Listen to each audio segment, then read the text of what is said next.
요한복음 16장 1절부터 15절까지 말씀입니다. 한 절씩 다 함께 봉독하겠습니다. 내가 이것을 너희에게 이름은 너희로 실족하지 않게 하려 함이니 사람들이 너희를 출교할 뿐 아니라 때가 이르면 무릇 너희를 죽이는 자가 생각하기를 이것이 하나님을 섬기는 일이라 하리라. 그들이 이런 일을 할 것은 아버지와 나를 알지 못함이라. 오직 너희에게 이 말을 한 것은 너희로 그때를 당하면 내가 너희에게 말한 이것을 기억나게 하려 함이요 처음부터 이 말을 하지 아니한 것은 내가 너희와 함께 있었음이라. 지금 내가 나를 보내신 이에게로 가는데 너희 중에서 나더러 어디로 가는지 묻는 자가 없고 도리어 내가 이 말을 함으로 너희 마음에 근심이 가득하였도다. 그러나 내가 너희에게 실상을 말하노니 내가 떠나가는 것이 너희에게 유익이라. 내가 떠나가지 아니하면 보혜사가 너희에게로 오시지 아니할 것이요 가면 내가 그를 너희에게로 보내리니 그가 와서 죄에 대하여 의에 대하여 심판에 대하여 세상을 책망하시리라. 죄에 대하여라 함은 그들이 나를 믿지 아니하며 의에 대하여라 함은 내가 아버지께로 가니 너희가 다시 나를 보지 못하며 심판에 대하여라 함은 이 세상 임금이 심판을 받았음이라. 내가 아직도 너희에게 이를 것이 많으나 지금은 너희가 감당하지 못하리라. 그러나 진리의 성령이 오시면 그가 너희를 모든 진리 가운데로 인도하시리니 그가 스스로 말하지 않고 오직 들은 것을 말하며 장래 일을 너희에게 알리시리라. 그가 내 영광을 나타내리니 내 것을 가지고 너희에게 알리시겠음이라. 무릇 아버지께 있는 것은 다 내 것이라. 그러므로 내가 말하기를 그가 내 것을 가지고 너희에게 알리시리라 하였노라. 아멘. 오늘 2절 말씀에 이렇게 말씀합니다. 사람들이 너희를 출교할 뿐 아니라 때가 이르면 무릇 너희를 죽이는 자가 생각하기를 이것이 하나님을 섬기는 일이라 하리라.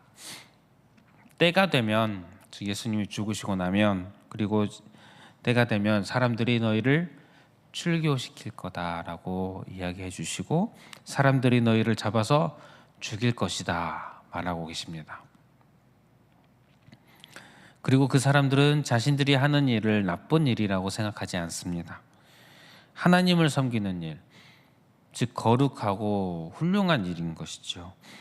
하나님께서 기뻐하시는 일이라고 그렇게 생각하면서 이들을 출교시키고 잡아 죽이는 그렇게 되는 때가 올 것이다 말씀하고 계십니다. 바울이 예수님을 만나기 전에 이런 역할들을 하였던 것을 우리는 기억을 합니다. 이런 때가 올 것을 예수님께서 얘기하면서 4절에 오직 너희에게 이 말을 한 것은 너희로 그때를 당하면 내가 너희에게 말한 이것을 기억나게 하려 함이요 처음부터 이 말을 하지 아니한 것은 내가 너희와 함께 있었음이라. 그러니까 예수님께서 이제부터 하는 말을 기억해라 라고 하시는 것입니다. 너희가 앞으로 출교당하고 죽임당하게 되는 그런 때가 올 것인데 지금 내가 하는 이 말을 기억해라 라고 말씀하시는 것입니다. 그렇다면 무엇을 기억하고 무엇을 생각해야 할까요? 7절에 보면 내가 너희에게 실상을 말하노니 내가 떠나가는 것이 너희에게 유익이라. 내가 떠나가지 아니하면 보혜사가 너희에게로 오시지 아니할 것이요 가면 내가 그를 너희에게로 보내리니. 예수님께서 가시는 것이 유익이다. 지금 예수님께서 가시고 나면 예수님의 제자들이 박해를 받을 것이라고 말씀하시면서 그럼에도 예수님께서 내가 가는 것이 너희에게 유익이다. 왜냐하면 보혜사가 올 것이기 때문인 것입니다. 여기서 보혜사는 성령님이십니다. 14장 26절에 보면 성령님을 말합니다. 성령님께서, 보혜사께서 오실 것이다. 그러니까 예수님께서 이제 가실 것에 대해서 잡히시고 죽으시고 또 부활하실 것이지만 다시 하나님께로 가실 것을 예수님께서는 제자들에게 길게 이야기하시면서 예수님께서 가시고 나면 사람들이 너희를 박해할 것이라고도 얘기하시고 그러나 염려하지 말아라, 걱정하지 말아라. 보혜사가 오실 것이다. 성령님께서 오실 것이다. 라고 말씀하고 계십니다. 성령님께서 오시는 것이 박해받는 이들, 힘든 상황을 겪는 이들에게 왜 좋은 일일까요?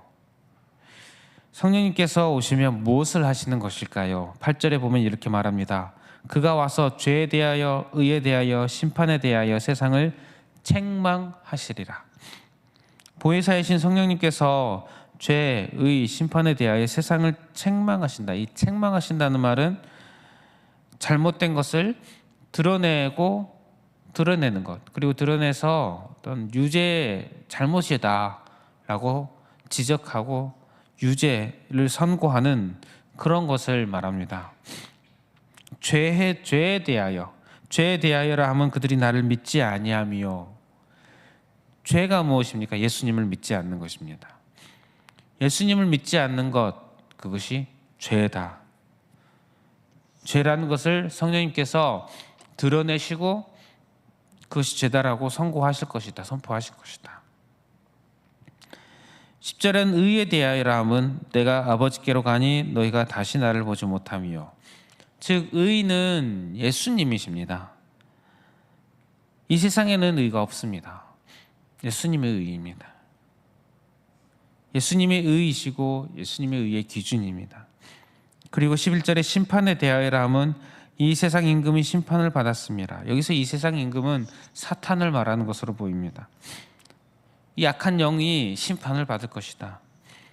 그리고 그 악한 영을 따라가는 이들도 심판을 받겠지요.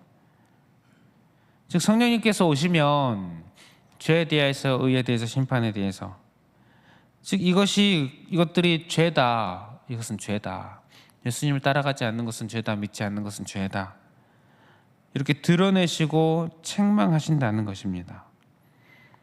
그런데 예수 성령님께서 이렇게 책망하시는 것이 왜 우리에게 좋은 일인가? 성령님이 보혜사로 오시기 때문입니다. 보혜사는 도움을 주시는 분이라고 표현할 수도 있고, 또 법정에서의 표현을 해보자면 변호사라고 표현할 수 있습니다. 즉 죄에 대해서 책망하시는데, 드러내시고 유죄다라고 얘기하시는데, 이 죄에 대해 죄를 드러내고 지적하시는 이분이 나에게 나의 죄를 고발하는 검사가 아니라 나를 변호하는 변호사라는 것입니다.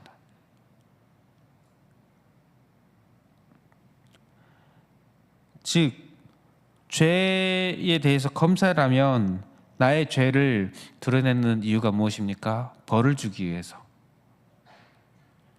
그러나 변호사는 나의 모든 것들을 드러내고 이 죄조차도 드러내는 이유가 무엇입니까?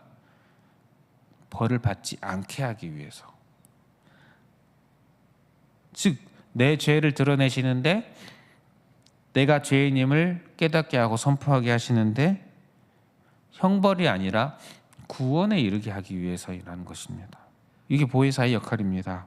그래서 13절에 보면 진리의 성령이 오시면 그가 너희를 모든 진리 가운데로 인도하시리니. 내 죄를 드러내시는데, 지적하시는데, 책망하시는데 벌을 받는 것이 아니라 구원을 받는다는 것입니다. 진리로 이르게 하신다는 것입니다. 그렇기 때문에 이 성령님께서 오셔서 우리 안에 거하셨기 때문에 우리가 어떻게 되었습니까? 죄를 깨닫게 되었고, 죄를 깨닫고 내가 죄인임을 깨닫고 어떻게 되었습니까? 지옥에 가게 되었습니까? 아닙니다. 구원을 받게 되었습니다. 왜냐하면 죄와 함께 의를 같이 깨닫게 해주셨기 때문입니다. 우리는 성령님이 없으면 내가 죄인인 것도 깨닫지 못합니다.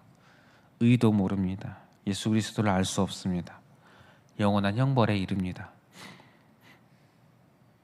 하지만 성령님께서 계시기에 내가 죄인임을 깨닫고 의가 무엇인지 알게 되고 회개를 하게 되고 큰 위로와 확신으로 구원을 얻게 된다는 것입니다.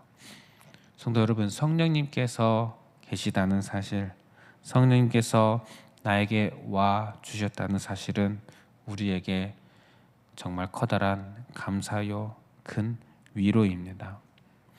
이 세상을 살아가는 우리에게 이 세상이 살아가는 것이 참 쉽지 않은 때가 늘 있는 그런 삶을 살아가는 우리에게 성령님께서 계십니다. 성령님께서 보혜사로 내 곁에 내 안에 나와 함께 항상 계십니다. 성령님께서 늘 나를 보호하십니다. 지키십니다.